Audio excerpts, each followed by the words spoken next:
Olá, como que em obras onde é feito um FCK mais baixo do que o projeto, onde é misturado de qualquer jeito e se coloca mais água, ainda estão de pé? Porque é uma questão que eu escuto regularmente. Falam, mas aqui na região eles fazem concreto ali com o concreto medido na mangueirada e pouco importa. Como que essas obras não caem?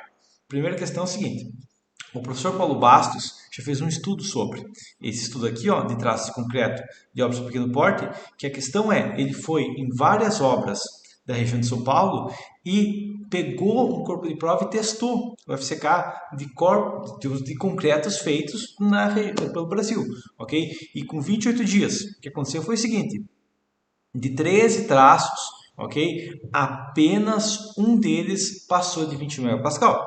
Tem muita gente que fala, porque eu abri o Eberic e daí no Eberic o menor FCK é 20 MPa, ou seja, o concreto vai ter no mínimo 20 MPa. E não é o caso, porque o professor Paulo Bassi encontrou em vários pontos FCK menor do que 10 MPa, ok? E a questão é que acontece muitas vezes ficar muito mais baixo que 20 MPa. Por quê? Porque a maioria das vezes se trabalha com uma fluidez maior que deveria ser e não se controla a quantidade de água e tudo mais no estudo aditivo e faz de qualquer jeito e o que der deu e azar.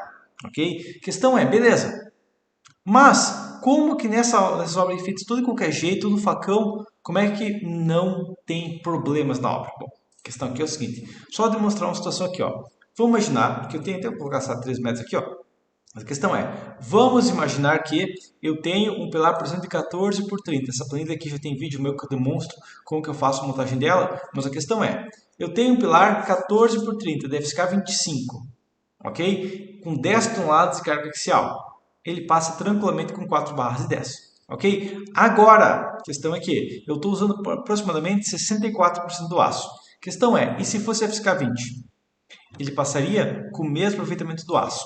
Como assim? Bom, a questão é que a gente não precisa que o concreto resista à carga magicamente, ok? O concreto precisa resistir às cargas proporcionais à carga que existe, ok? Se eu tenho compressões pequenas, não preciso de um concreto de alta resistência, ok? Agora, então 20 MPa, beleza. Só que como eu demonstrei aqui, ó, no Paulo Bastos, né, ele foi em vários lugares, tem lugares que tem 10 MPa, 12 MPa, 13 MPa. Então a questão é, beleza, mas se fosse 15 MPa, em vez de estar em 64, continue em 64. Por quê? Porque a compressão de 10 toneladas é muito baixa ainda, ok? E se fosse 10 MPa? Ok, agora começou a precisar de 6 barras 10, mas a questão é, se fosse 11 MPa, 12 MPa já passaria com 4 barras, ok? Então a questão é que um pilar, dentro da armadura mínima que é 4 barras 10, ele vai tender muitas vezes, mesmo que eu ficar mais baixo, principalmente se a estrutura tem cargas pequenas. Além disso, se o pé direito for menor, muitas vezes é menor, o pé direito é 2,80, tá? Eu posso colocar, vou ficar menor ainda, quem sabe 11 MPa ainda passa, 10 MPa ainda passa, ok? Por quê? Porque se a compressão for baixa, eu não preciso estruturalmente ter FCK elevado, ok? E aqui a gente consegue ver que para 10 toneladas, 10 MPa ou 25 MPa vai dar taxa de aço mínima igual.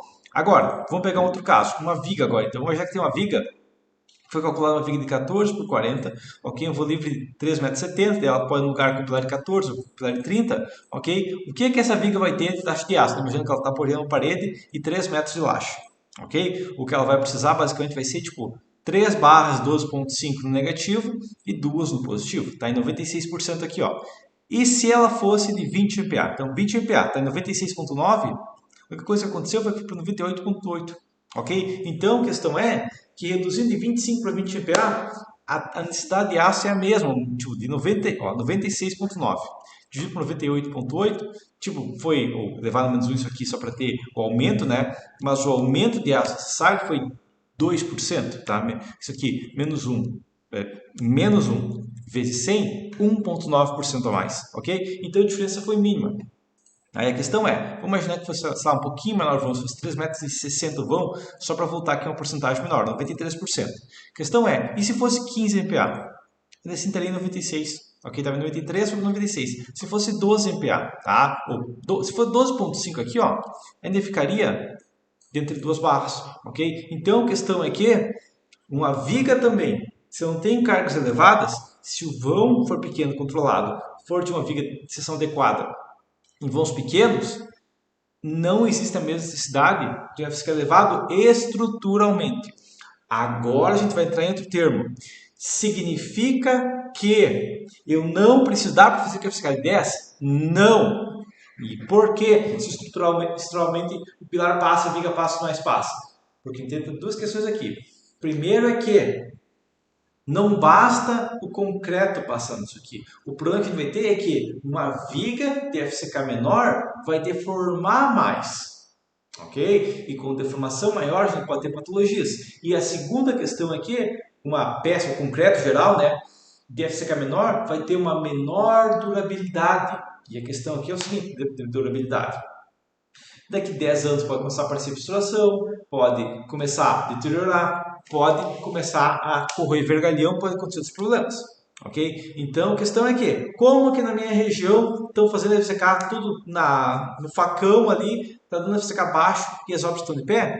Porque na maior parte dos casos, se for uma obra térrea, por exemplo, se for só terra, não tem laje, não tem mais uma laje, não tem nada, a carga é baixa e o FCK vai mudar quase nada. Agora, a questão é, e se for cargas maiores? Aí muda drasticamente. E o que eu quero demonstrar é o seguinte, estou falando do pilar de 10 toneladas, correto? Agora, vamos pegar 25 MPa, só que 20 toneladas, tá? 20 toneladas passaria tranquilamente com 6 barras 10. Ok, aqui ó, 6 barras 10. E se fosse 15 MPa em vez de 25, já iria para 10 barras 10. E se fosse 12 MPa em vez de 25, 12 barras 10. Ok? Então, num pilar com carga pequena, metade deve secar, dá na mesma. Agora, se a carga começa a ficar maior, se for muito sobrado, coisa do tipo, a carga começa a ser mais crítica, começa a ser um problema aqui. Entendido? Tá? O mesmo vai valer disso aqui quando for pensar a longo prazo, que daqui a 10 anos, essas obras vão começar a aparecer patologias. E a gente tem uma outra questão ainda desse FCK baixo, que é o quê? Que o pedreiro começou fazendo casa, depois ele pode pegar uma obra mais complicada, e quando pegar uma obra mais complicada, pode dar patologias se for executado mal feito. Tá? Além disso, uma última questão que ele tem é que uma obra, muitas vezes aquelas terras e tudo mais, tem toda a alvenaria, que por mais que seja de vedação, quando a viga tentar deformar, quando o pilar começar a falhar, a alvenaria vai acabar suportando a carga. Claro, provavelmente ela vai fissurar, vai dar problemas no reboco, vai parecer trincas em toda a parede, mas ela vai acabar suportando a carga forçadamente. Ok? Então, a ideia base aqui é porque que em obras, aquelas terras e tudo mais, eles fazem FSK 10, FSK 12 e a obra continua em pé, porque a obra não é ou está bonita, perfeita e do nada cai. Não. Ela está bonita e perfeita, ou ela está bonita e perfeita e daqui a 10 anos vai começar a aparecer patologias por concreto de baixa resistência, que vai ter muita fissuração, muitas falhas e pode começar a acontecer corrosão do vergalhão, ou ela pode ter uma deformação maior e ter apoio na alvenaria e fazer fissuração na alvenaria e gerar patologias pequenas, e aí vai piorando, piorando, piorando, até que um ponto, depois de várias patologias, ela falha. Ok? Mas a questão é, como que faz estar de pé? Porque está de pé, mas não necessariamente está de pé e estruturalmente vai continuar de pé por 50 anos sem nenhum problema. Porque a questão não é a obra tem que ficar de pé. Não, a obra tem que ficar de pé sem aparecer patologias. Ok? E muitas obras que estão de pé aparecem várias patologias, mas poder falar, está lá de pé faz 20 anos. Ok, está de pé faz 20 anos, vai lá visitar a casa e tem muita fissuração nas paredes, e tem viga com deformação pesada, e tem vários outros problemas que o pedreiro falou, ok, está de pé, sim, está de pé, mas todos os problemas que aconteceram foi justamente por não ter controle de qualidade de concreto. Ok? Então, muitas obras ficam de pé, porque não é só questão cair ou ficar de pé. Tem muita coisa que pode acontecer de cair, e em obras de pequeno porte, uma FCK mais baixo, não vai ocorrer uma ruína imediata. Tá? Em uma obra de maior porte, uma obra com viga de transição, uma obra com andares que não batem, vai ser problemas maiores. Pode correr a falha só para FCK baixo na hora de tirar as escoras. Mas uma obra TR, por exemplo, geralmente vai acontecer, vai ser apresentar muitas manifestações patológicas até que a obra caia, beleza? Mas por enquanto seria isso e até a próxima.